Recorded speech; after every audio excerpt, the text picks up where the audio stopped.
तो जय मसीह की परमेश्वर के नाम की महिमा हो। आज हम देखेंगे यीशु को क्रूस पर चढ़ाना, और ये हमें देखने को मिलता है मत्ती रचित सुसमाचार उसका 27वां अध्याय की 32वीं आयत से लेके 44वीं आयत तक। आपके पास बाइबल है तो उसे खोल लीजिए, उसमें मत्ती रचित सुसमाचार खोलिए, 27वां अध्याय निकालिए और उसकी 32 से लेकर 44 आयत तक हमारे साथ पढ़ लीजिए। हमेशा की तरह सबसे पहले हम इन चंद आयतों को सुपर फास्ट स्पीड से उर्दू में पढ़ेंगे और उसके ठीक बाद हिंदी में पढ़ते हुए इसको एक्सप्लेन करने की कोशिश करेंगे। बगैर टाइम गवाए हम आपको बस ये बताते चलें कि वीडियो बहुत इंपॉर्टेंट नहीं है, इसमें यीशु को क्रूस के ऊपर चढ़ाया जाता है। इस वीडियो को बीच में अधूरा मत छोड़िएगा। पूरी ब्लेसिंग के लिए पूरा वचन सुने। 10 से 11 मिनट का ये वीडियो रहेगा। उर्दू में देखते हैं। यीशु को सलीब दिया जाना। 32वीं आयत पढ़ रहे हैं। जब वह बाहर आए तो उन्होंने समाउन नामक एक कुरेनी आदमी को पाकर उसे बेगार में पकड़ा कि उसको सलीब उठाए और उस जगह जो गुलगुत्ता यानी खोपड़ी की जगह कहलाती है पहुंचकर पित्त मिली हुई मैं उसे पीने को दी, मगर उसने चख कर पीना न चाहा। और उन्होंने उसे मसलूब किया और उसके कपड़े कुरवा डालकर बांट दिए और वहां बैठकर उसकी निगहबानी करने लगे और उसका इल्जाम लिखकर उसके सिर के ऊपर लगा दिया कि ये यहूदियों का बादशाह यीशु है। उस वक्त उसके साथ 2 डाकू मसलूब हुए, एक दाहिने और एक बाएं, और राह चलने वाले सिर हिला हिलाकर उसको लानत लानत करते और कहते थे, ए मुकद्दिस के ढाने वाले और 3 दिन में बनाने वाले, अपने तई बचा। अगर तू खुदा का बेटा है तो सलीब पर से उतरा। इसी तरह सरदार काहिन भी फकीहों और बुजुर्गों के साथ मिलकर ठट्ठे से कहते थे, इसने औरों को बचाया, अपने तई नहीं बचा सकता। ये तो इजराइल का बादशाह है। अब सलीब पर से उतर आए तो हम इस इंसान पर ईमान लाएं। इसने खुदा पर भरोसा किया, मगर वो इसे चाहता है तो अब इसको छुड़ा ले, क्योंकि इसने कहा था मैं खुदा का बेटा हूँ। इसी तरह डाकू भी जो उसके साथ सलीब पर थे उस पर लानत करते थे। परमेश्वर का वचन उर्दू में सुने जाने पर परमेश्वर आपको आशीष दे, बरकत दे। हिंदी में देखते हैं। मत्ती रचित सुसमाचार पढ़ रहे हैं हम और उसका 27वां अध्याय की 32वीं आयत से पढ़ रहे हैं। यीशु का क्रूस पर चढ़ाया जाना लिखा है। बाहर जाते हुए उन्हें समोन नामक एक कुरेनी मनुष्य मिला। उसने उन्हें बेगार में पकड़ा कि उसका क्रूस उठाए। यीशु का क्रूस उठाने के लिए इन लोगों ने, सिपाहियों ने, याजकों ने, शास्त्रियों ने कुरेनी मनुष्य को पकड़ा जिसका नाम शमौन था कि वो यीशु का क्रूस उठाए। उस स्थान पर जो गुलगुत्ता अर्थात खोपड़ी का स्थान कहलाता है पहुंचकर, और वहां पर उसका क्रूस उठाकर है वो यीशु को उस स्थान पर ले गए जो कि गुलगुत्ता नामक स्थान कहलाता है। गुलगुत्ता नामक स्थान पर है समोन नामक ये व्यक्ति है, ये यीशु मसीह का क्रूस उठाकर ले चलता है, इनके साथ चलता है।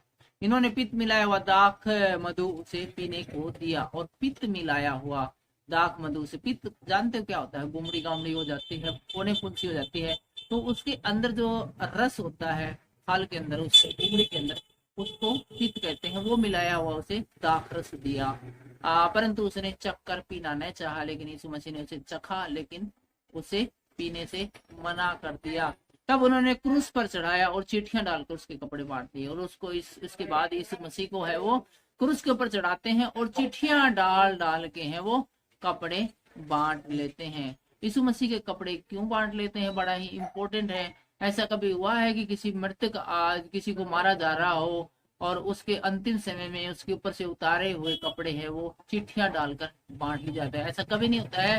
जो आदमी मर रहा होता है उसके कपड़े हैं वो फेंक दिए जाते हैं, वो इस्तेमाल में नहीं किए जाते हैं। ऐसे कपड़े हैं वैसे किसी भिखारी वगैरह को बेहद गरीब व्यक्ति है वो इस्तेमाल करते हैं, लेकिन यहाँ पर है स्पेशल चिट्ठियां डाली गई उसके कपड़े बांटने के लिए। क्योंकि सब जानते थे कि यीशु के वस्त्र मात्र को छूने के द्वारा ही बड़ी चंगाइयां मिलती। उसके कपड़े आपस में बांट लिए और उसका पहरा देने लगे बैठकर, और उसका दोष पत्र उसके सिर के ऊपर लगाया कि यह यहूदियों का राजा है। इसके अलावा उस समय क्या होता था कि जिस वजह से उसको फांसी दी जाती थी जिस किसी को, तो उसका दोष पत्र उसके साथ लिखा जाता था किस वजह से इसको फांसी दी गई है। तो यहाँ पर यीशु मसीह का जो क्राइम है वो लिखा गया था, इसको फांसी इसलिए दी जा रही है क्योंकि यह यहूदियों का राजा है। तब उसके साथ दो डाकू, एक दाहिने और बाएं, एक बाएं चढ़ाया गया, और यीशु मसीह के एक दाएं और एक बाएं हैं, दो डाकुओं को भी चढ़ाया गया। और आने जाने वाले सिर हिला हिला कर उसकी निंदा करने लगे, और चारों ओर उसके घूम घूम कर लोग तालियां बजाकर और घूम फिर कर यीशु मसीह की है वो निंदा करने लगे। और निंदा करते हुए यीशु मसीह के बारे में कहते थे, हे मंदिर के ढाने वाले और 3 दिन में बनाने वाले, अपने आप को तो बचा, यदि परमेश्वर का पुत्र है तो क्रूस पर से उतरा।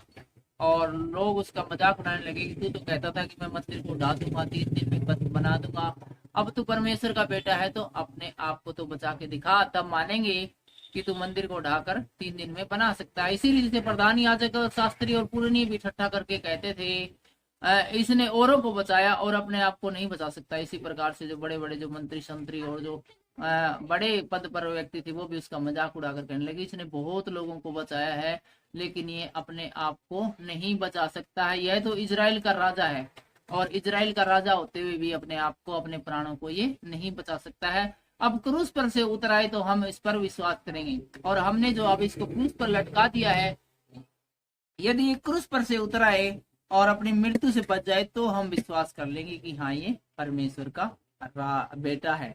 उसने परमेश्वर पर भरोसा रखा, यदि वह इसको चाहता तो अब इसे छुड़ा ले।